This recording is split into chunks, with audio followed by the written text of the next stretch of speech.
Hello, everyone, and welcome to today's Mike Ames Show. We're back after a break last week, where today we are going to be talking about what characteristics make a great recruiter. And we're going to be bringing up some interview questions that you can use to find out just exactly how you can find these things out. So, Mike, it's a really exciting show today, isn't it? Well, I happen to think it is because, as most service industries, you are the people you employ. I mean, we don't have a product as such where you can put it in a shop window or take it on a factory tour or something. We are our people, and if you get average people in and you don't know how to get the most out of them, then you're going to end up with average results, really. So a Yeah. key element of that is not to get superstars in. It's not like about getting the fantastic recruiters, because there's only a very small number of those. If you base your business on actually finding them, then you're not going to be successful. So you've got to make the most out of average people, and picking the characteristics of those average people is very important. Okay. And now, on that, in the kind of promo for today's show, you said that you've interviewed 1,000 recruiters over your time. Now, that seems like an awful lot of people there, Mike. Yes, I didn't, when I read it, I didn't mean it. I haven't interviewed for a job 1,000 people, right? I mean, I guess me personally, or my businesses have employed probably a couple of hundred people, I would think, over the years, I guess.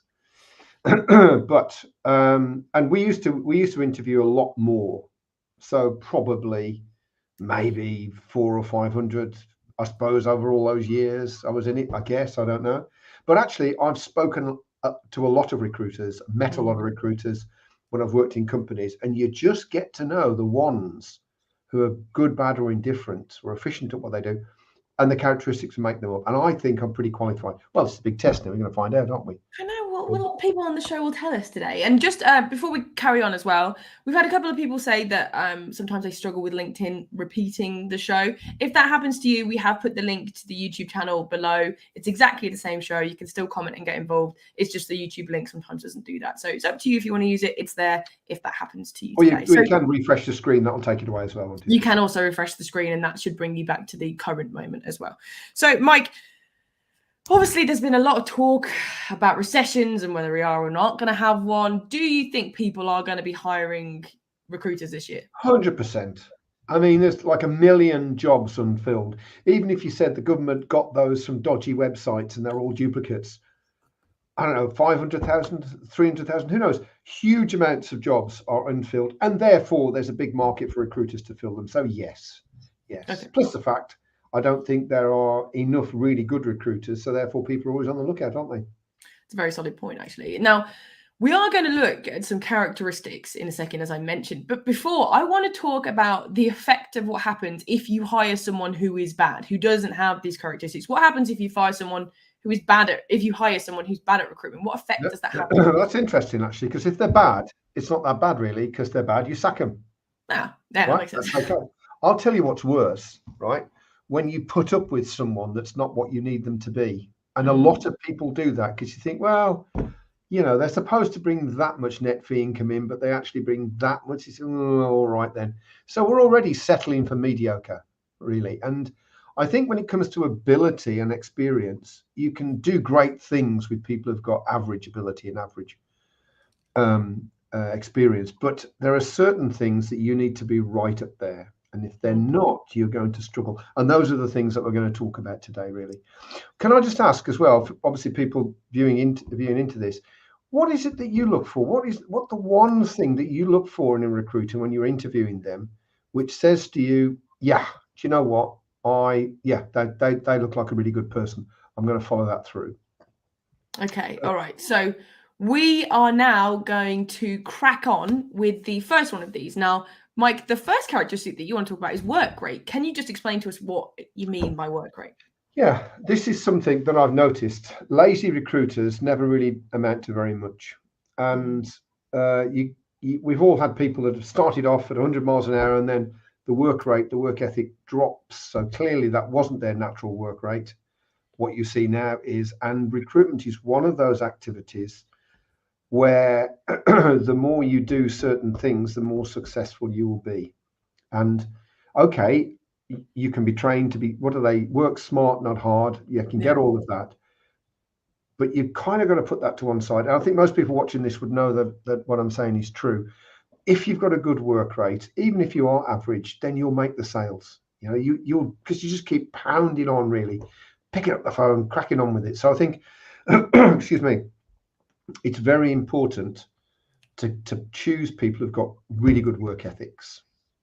Yeah, I think that seems similar when you were at school. You know, there were those people who were naturally clever who sort of coasted at school and then got to college and university and struggled. And then there was people at school who were average, learned how to learn and how to work and put the effort in, and they were excellent at university and college. The same sort of thing. Well, so weirdly, that's me, isn't it? Really, it is you. When I was at school, I failed my mock A levels and managed to get 2 grade E A levels. In those days, the grades were slightly different. Went to university, got a first class honours degree in computer science because I have got a very good work ethic. I'm just not very clever, strangely enough. So, well, it's true. You know, I'm not different, but it's true. So, work ethic. In terms of spotting that. That was what I was going to ask. How am I supposed to get that in an interview? Because everybody's going to say they've got a good work ethic. It is very tricky. I think there's 2 things. One is really kooky, so I'll say for a second, right? But the first one is to get them to describe their days. Get them to talk about the days that they have at work. Now, the chances are they're going to be Billy bullshit on this, right? For sure. Then get them outside of work. What sort of things do they do outside of work? And weirdly, people who've got a really high work rate at work often don't do much outside of work, which is counterintuitive, isn't it? Yeah. It makes sense, though, because they've exhausted all their energy at work. I know. None of these things on their own actually are differential. And certainly not, I'm sure everybody out there can think of one person who, does tons at work and tons outside of work. But generally speaking, people have got a good work rate and you can spot it. But one question is, I can't wait for the response to this. Tell me about the part-time job you had at school. Because I found those people with a good work rate always had part-time jobs. Those people who've not got good work ethic didn't, as a rule of thumb. And it's a better one than saying, well, describe what you do at your work. So I'll just make it all up, won't they? But very few people will lie about the paper round that they had or delivering the milk or on the building site or whatever. I had loads of jobs, loads of them, because I hadn't got any money, basically. So if you don't make it yourself, you don't have it. Really. Exactly. You had a job. Peter had a job. You made us all get jobs. Yeah, we all had jobs.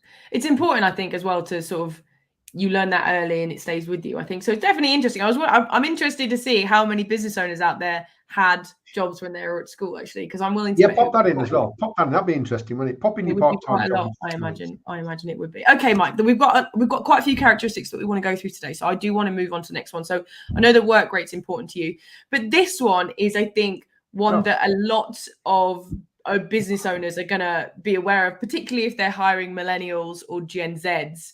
You think you should hire people who aren't afraid of the phone? Yeah, because you can use social media, you can use email, and all of those things are then consumed by the person that you've sent them to on their terms.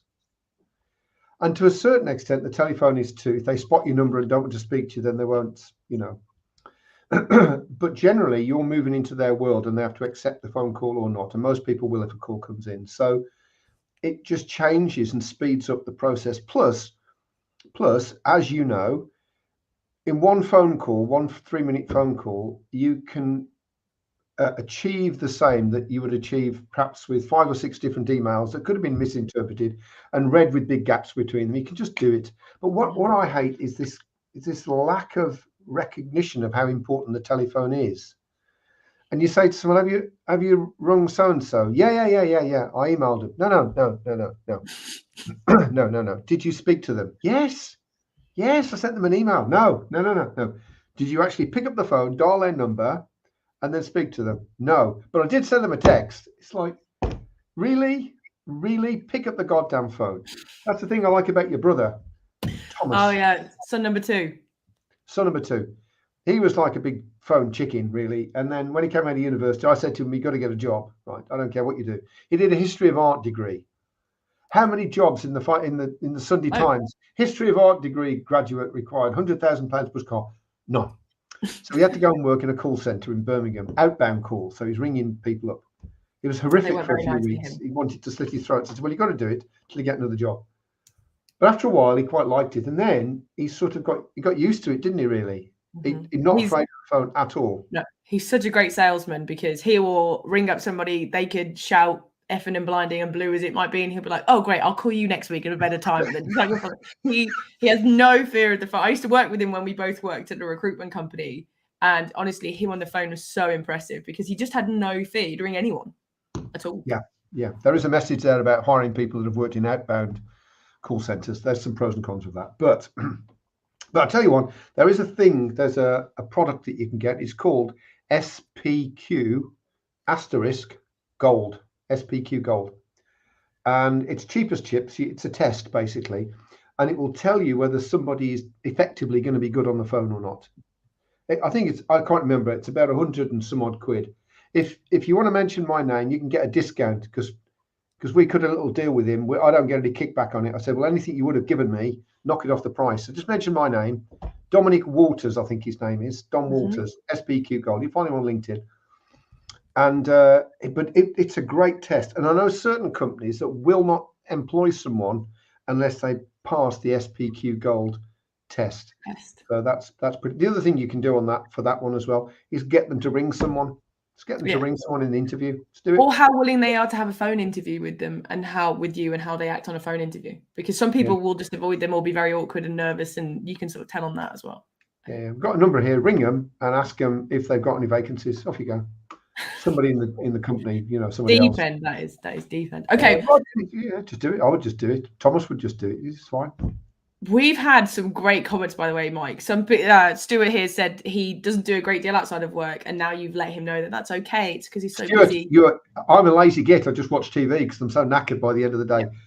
Okay, Stu. We've had Gavin, who said you would never have had because he never had a student job, but he didn't stay in school very long, and that's the difference there, Gavin. You just went. I'll give you that one. Okay, you didn't lounge around at school. Yeah. Okay. We've had bakery, cake shop, clothes shop from Nikki, Stuart again. Tell you, with Nikki, right? I know Nikki. I am not the slightest bit surprised because her work rate is enormous. So the fact she's had all those jobs is. There you go. We've got Stuart again with part-time jobs. We've got chicken and chip shop. We've got fast food restaurants. Everybody has done a part-time job. And then and you know what I'm saying is right, isn't it? It's a stupid thing, and it's not 100% right, accurate. But with all the other questions as well, if you just throw that one in, because they ain't gonna lie, it's not. No one's gonna lie about that. If you didn't have a piss off, except for Gavin, I'd employ Gavin, obviously. Yeah, obviously. And then Gavin's also said that he was afraid of the phone, but it was hammered into him about how it's best friend. I do think there is an element of some people just needing to get over it. And if they don't, then they're going to sink rather than swim. Do you know what? I think everybody can get over it. I was the same. I mean, you see me now doing this thing and all the other things that I do. You think I was born like this, and I wasn't. When I first went into recruitment, I was a programmer, and I like to spend my day sitting behind a screen in a jumper. I didn't have a beard because I couldn't grow one, as I would have done, typing away, not saying anything to anybody. The first 3 months of my recruitment career was cold calling every single day. And again, I kept the first few weeks going home to I don't think I can stand this to my wife. Anyway, just get over it. And then you quite like it. Now I think it's like pulling the old-fashioned slot machine when you put the 2 pence in, you pull a handle. There's no buttons to press. You don't need a degree in computer science to work it. You just put your money in, pull and is it going down? Am I going to? No, I'll try again then. Right. I'm like that now with cold calling. Bloody love it, right? But that only came about because I did it for 3 months and actually found that I wasn't that bad at it really. So I think you can get over the fear of the phone if you've got one, if you want to. Okay, so Mike, again, we've got a couple of things to go into. So the next characteristic is this idea of persistence. There's a saying which I wish we'd brought up now, actually, by an American president. It might have been Teddy Roosevelt, actually, who said that persistence is omnipotent. Google that quote because it's a lovely quote. It's basically talking about genius. Unused genius is practically a proverb, and blah blah blah, and all this education is whatever. Persistence above all else. If you keep going and keep nailing, you will succeed until you say, no, I'm giving up. Well, don't say it, so you can't fail. And I think in recruitment particularly, someone was telling me a story earlier. Excuse me. One of my clients, I was having a one-to-one session with him, a small exec firm, half a dozen people. And he's saying they've got this one search and it's quite difficult, data something or other. And he said, couldn't find anyone. And this girl had 2 people on interview, both had blown out right? Not managed. He said, I can't do it. He said, yeah, you can. Yeah, of course you can. So he went into chat and he asked chat to come up with a Boolean string, right, to find whatever, all the different words that you can use for data analysts, say, whatever it was. Put it in, and a whole bunch of names came out. They just sat through together. What about that one now? What about that one? Oh, yeah, I could bring that one. And she plays someone. It's persistence. It's never giving up. What's that story about?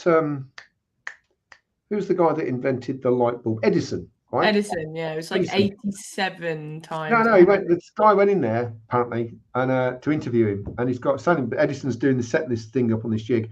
And behind him on this, well, I'd say whiteboard, but I didn't have whiteboards today, on this blackboard with 634. And he presses a button, this bulb goes, poof, damn. So he rubs it out and writes 635. And the bloke said, well, what's that then? He said, well, that's the number of times that I've succeeded in not being able to produce a light bulb.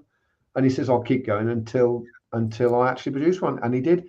Persistence is omnipotent. So I think that it's difficult really to get that out in a question, because it's something that you've either got the grit in you or you haven't. I think if you can get people to talk to you about a challenge that they've met, but it wasn't easy. You know, you're looking for somebody who's done something that they just didn't do it the first time and it succeeded. It's tried it, failed it, tried it, failed it, tried it, failed it. What did you do different each time? Kind of get into that dialogue with them. And you're looking for people that have just set their minds on something and they are going to keep going until they nail it. Yeah, I think it's one of those ones that, again, that I sometimes think you can tell as well just by conversations with people and how they react to you in the interview process. Are they chasing you for feedback? Are they chasing people like that? So I think it's definitely something that comes across. And then we've got another quote here from Lena. It always seems impossible until it's done. Yes. And that apparently was Nelson Mandela. You look Nelson Mandela. Yeah. I'll steal that then. But it's absolutely true, because when you look back on things and you think, well, yeah, I did that. Of course I did it. I was always going to do it. Like 2 weeks before, oh my God, I'm never going to be able to do this. I can't hit that deadline. I won't find that person or whatever. Well, don't give up. And you've got to be, I mean, one of the things we'll talk about later is learning and failure, but you kind of got to keep doing something, but doing it different a little bit. You can't keep doing the same thing over and over again. But, you know, persistence is omnipotent. Persistence is indeed. Okay, Mike, let's move on to the next one now, which is being able to follow a process. And I think some people, when hiring recruiters, want thinkers who think outside the box. And this is almost sort of the opposite of that, is what you're saying. Well, that's an interesting comment, Kirsty, because I believe in frameworks, not processes. So a framework is sort of saying, well, you need to follow this route, but you can bring your own personality and your own way of doing things to it. Process is very definitely do this, do that. Then when you've done that, then do this as well. Now, my view is that if people can't follow a process, they'll make it up for themselves, which in a sense, if they're hitting the scores that you want, if the scores on the doors, you know, the amount of money that they bring in as GP is fine, then you might say, well, I don't really care.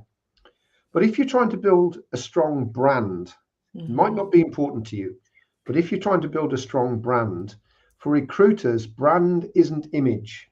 You're not Coca-Cola, you're not Apple. Your brand is your reputation.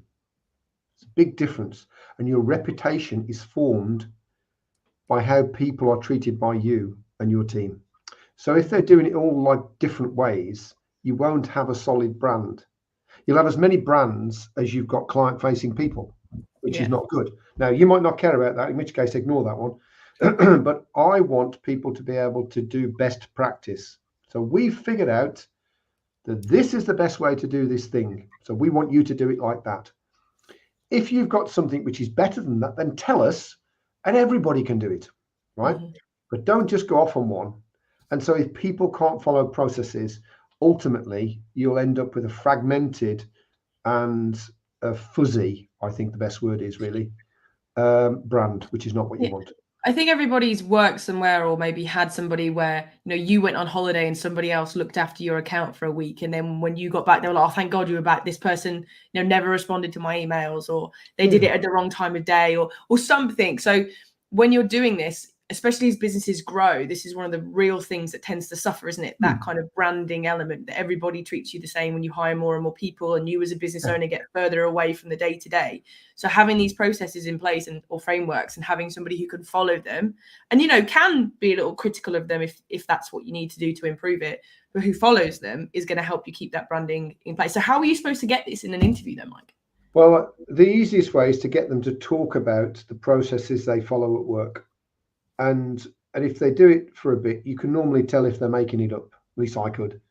You just think, well, no, you're just making that up, aren't you, really? Or ask them to tell it you once and then leave it and ask them to tell it you again and see if it's the same. I mean, you just know, I think, but you've got to get them to talk it through. And how comfortable are they? Well, first of all, I do this, then I do that. And even a little bit of a trick question. Well, surely following a process, that's not bringing the best out in you, is it?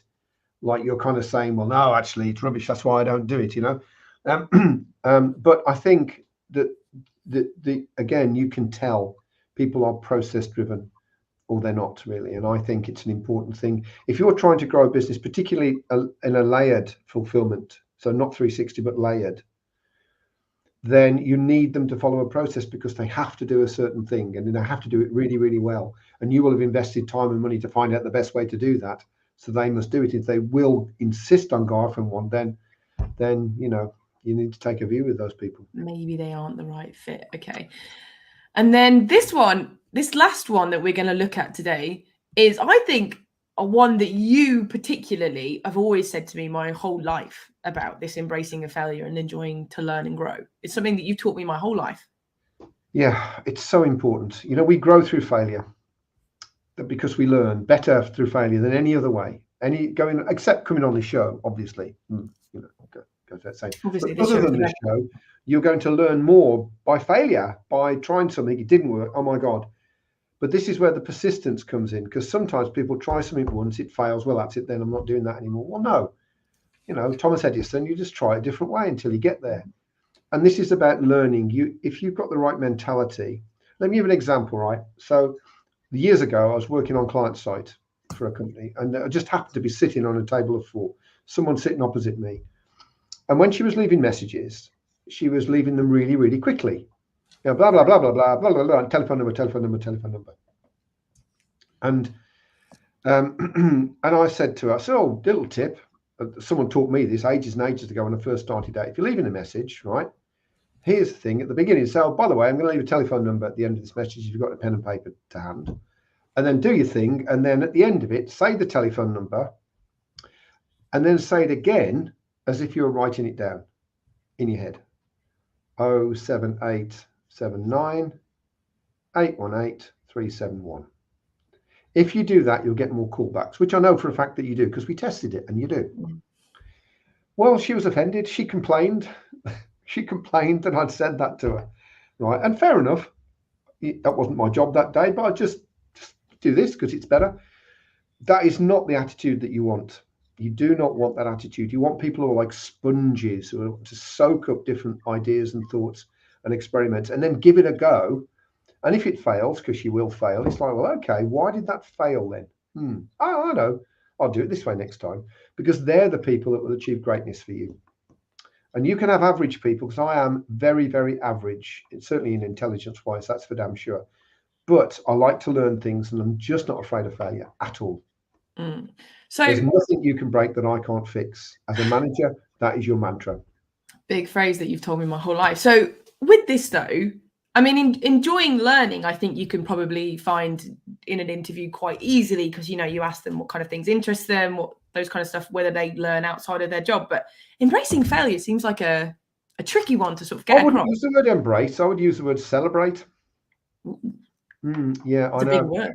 Yeah, I know it is. Yeah, because you've just learned something, and that is something to celebrate. That's not, by the way, this modern happy clappy bullshit. I really mean that. It's like, yeah, and if you can create an environment, if you're a leader, if you own a business or a manager, create an environment where people bring forward their failures and celebrate them because they've just learned something from it. So clearly, if somebody's making the same mistake over and over again, not to be celebrated, to be sorted out. And if someone has made a mistake which has been very costly because they were negligent, again, you need to talk about that. But if someone has tried their best, done what you've asked them to do, but it's not worked, well, okay, let's figure it out and put it right, and then let's share that with the group in the right way. And it has to be done in the right way, otherwise it can look like victimization, which is not what we want. But get people into the habit of saying, I just tried this thing and it didn't work. What have you learned? I've learned this. Bingo. Back in the old days in sales, thank God this has gone, there used to be a bell when you made a sale. It's like, oh my God, how dreadful is that now? Ooh. That would be horrific. Yeah. It's cringeworthy, isn't it, really? It's like watching Love Thy Neighbour from the 1970s. Did we really watch that? Oh, ding. But I think they should have a ding every time you make a mistake and learn from it. That's what I think. Ding. Okay. All right. Well, we've covered quite a lot today there, Mike. Oh, we've had a good question, a good thinker. So I lately had an interview with a lady who was asking long, complicated questions very quickly, also not looking at me in the camera. I was looking at her. She was looking at a different screen while talking to me. What do you think about that, Mike? Not keen. Because if it was an interview, her attention or his attention was her lady, wasn't it? I think she said. Yeah, I think she said a lady. Her attention should have been on you, not looking at a different screen. Now, obviously, like I've got a display on this screen, which is something I'm going to display over there. So a quick glance at it is fine, but no, not focused. Maybe give a second chance with less, because maybe they prepped questions that they were reading and stuff like that. So maybe give them a more ad hoc. Oh, it could have been all sorts of reasons, but gut feel, no. Yeah. Okay. We've had, we are going to summarize up in a second. We've had another question from Ahmad. What about being open to change and evolving? Recruitment hasn't changed with time as well. Integrating technology, social media, etc. So what do you think about that, Mike? Yes, I mean, there's a whole list of things that you could include, and I'm certainly not discounting that at all. And it's true, but if you get someone that can follow a process, so long as there is one person and they're prepared to learn, so long as there's one person in the organization that can evolve and change, and then everybody else follows suit because the processes have changed or there's a new tool come in. You've got to learn it. You're going to fail when you learn, but you're going to learn it and use it. You should be okay, but that's a very important point. Thank you. Okay. All right. So in a second, we're going to come to you, Mike, for your top tip. It's my favorite part of the day where everybody gets a practical thing to take away. But before then, let's talk about next week, because next week's show is going to be amazing. It is amazing. We've got the magnificent Matt Ellis from ENG, he's the MD of EMG. And what he did was what it says right there. He trebled his profits, and they weren't inconsiderate to begin with, let me tell you. I won't tell you what they were, but he trebled them, which is amazing. But he also reduced his headcount at the same time by 20%. Oh, and also last year, he told me, he got 40 odd people. He only lost one person. So he's going to come on the show and he's going to share with us how he did that. You can ask questions. It's a remarkable story. Don't miss it. Check that out. For sure. Oh, definitely. And also my turn as well. So we've also got the amazing Kirsty Ames at the Expo show. I am, yes. Next Tuesday. Anyone going on the Expo show, you could learn how to do these LinkedIn Lives, which do all of those things on the right-hand side of the screen. And Kirsty will be sharing all, I think, on the event, will you not? I will be. It's going to be a good day. I'm on Tuesday at 10 a.m. So I'm the first, I think, of the. Can we put a link? Can we put a link in the? We'll put a link in the comments where everybody can go and register and sort of come in. If you're going, even if you don't want to go to Kirsty's event, if you want to say hello, shake hands with us, grab a coffee with us, just drop me or Kirsty a message and we'll see if we can sort that out as well, because it would be great to see you. Indeed. It would be nice. The whole Flair team's going. I think Pete's going too. So it'd be nice to kind of actually meet some people. You can see how tall I am. It's going to work. You mean the A-team? We are the A-team. I thought someone called us, one of our clients calls us the A-team, and I thought because we were the A-team. Turns out we're the Ames team, which, I think I would be face, but I'm clearly Mad Dog. Yeah, Peter, of course, thinks he's face, but he's Mr. T. I think. I, of course, am George Peppard. So Hannibal. It's got to be, I think, really. Okay, Mike. Okay. So we've spoken about a couple of things today. Let me just summarize up before we end. So, you're looking for someone who's got a good work rate, who's somebody who's going to knuckle down and get into it. You're looking for someone who's not afraid of the phone. In fact, probably embraces the phone, looks forward to those conversations with people. You're looking forward to someone who's persistent, who's not going to give up, who's going to look at different ways to do things, and who can follow a framework and a process and sort of help you keep that consistency within your business, as well as enjoying learning and embracing things that don't quite go right and kind of being able to sort of change gear and move with it. Oh, and on that, I forgot, the best way to find that out is to get people to share with you a tremendous failure that they then turned around, what they learned from it, and not just one but several. Because if they've got loads of instances rather than just one thing they did, then you're probably onto someone that actually likes to learn through experience, which is what you want. My one of those, by the way, is dropping out of uni, because a lot of people see that as a failure. Best thing that ever happened to me. Okay, Mike, but looking at that, what exactly is your top tip? What would you say is the thing that people should maybe look at first? Work rate. If I had a team of people that work hard, I'll get the most out of them. I'll do the things around the edges. I don't care how talented they are. If they just sit there and kick their asses, then really you're never going to do great things. So work ethic, strong work ethic, point number one. Okay, fantastic. We have had one final question, Mike, that I'm hoping to slip in at the end from Ahmed again. Do you reckon the characteristics would be exactly the same, or would there be slight differences between agency recruiters and in-house teams? They would be different, yeah. I mean, there's some commonality, of course, but they are a different crowd because of the way in which agencies and in-house talent teams work. I mean, the similarities would be around following a process and persistence for sure. Work rate doesn't have to be quite as relevant, but it's useful. The telephone doesn't need to be a big thing in the same way. And learning and failure, because it doesn't seem to be as a dynamic environment as a recruitment company, which is right on the front edge there, could be doing in-house recruiters a disservice. And I don't mean to do that, so apologies. But I do think that there are similarities, crossovers. Venn diagram right there. Venn diagram. Okay, fantastic. So with that, guys, we've run over a little bit there, but I hope that you got a lot of value from today. I want to say thank you to everybody who's watched and for your great questions and comments. It's been really great to see them today. So thank you very much. Mike, thank you to you as always.